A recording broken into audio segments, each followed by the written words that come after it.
wangu. Tell me my wife. Niambie. Mwenzako, biashara zangu sasa hivi hata haziendi. Umenifungulia duka la viatu pale Kariakoo, viatu vyenyewe haviuziki. Kwa hiyo nilikuwa naomba unisaidie angalau hela kidogo, ili mradi niweze kuboost biashara yangu iweze kuwa juu tena kama zamani.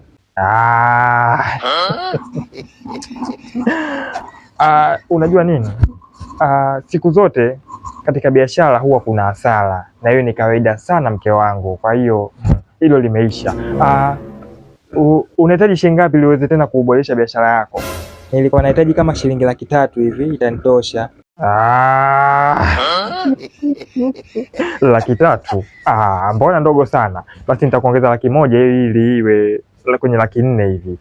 Inahisi itakutosha katika kuboost biashara yako. Kwa hiyo furahi basi kidogo. Tuangalie zetu TV.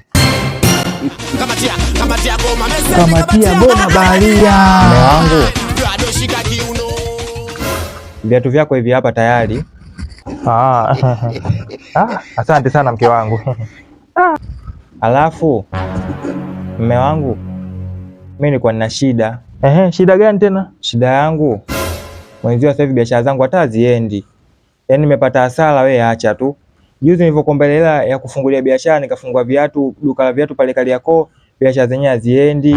Kwa nimekuja hapo kukuomba angalau nipe hela kidogo ili niweze kuboost biashara zangu, nilipe wafanyakazi na vitu mbalimbali. Mimi nilijua tu nyinyi wanawake mfanyaji biashara ni umalaya. Sasa umalaya unaingiaje hapa jamani? Umeenda kufanyia umalaya wako, sasa hivi zimeisha, utaka tena hela. Unataka shilingi ngapi labda? Kama 300 hivi. 300? Yaani kabisa nitoe 300 yangu nimpe mwanamke kweli? Hapa na mimi kwa sasa mume wangu. Hiyo hela naipata lini? Kwa mume wangu utanipa lini hiyo hela? Hivyo tena 300 mtu unaokota kama maembe, si ndio? Yaani bora hata ukaikima nitakuzaba vibao.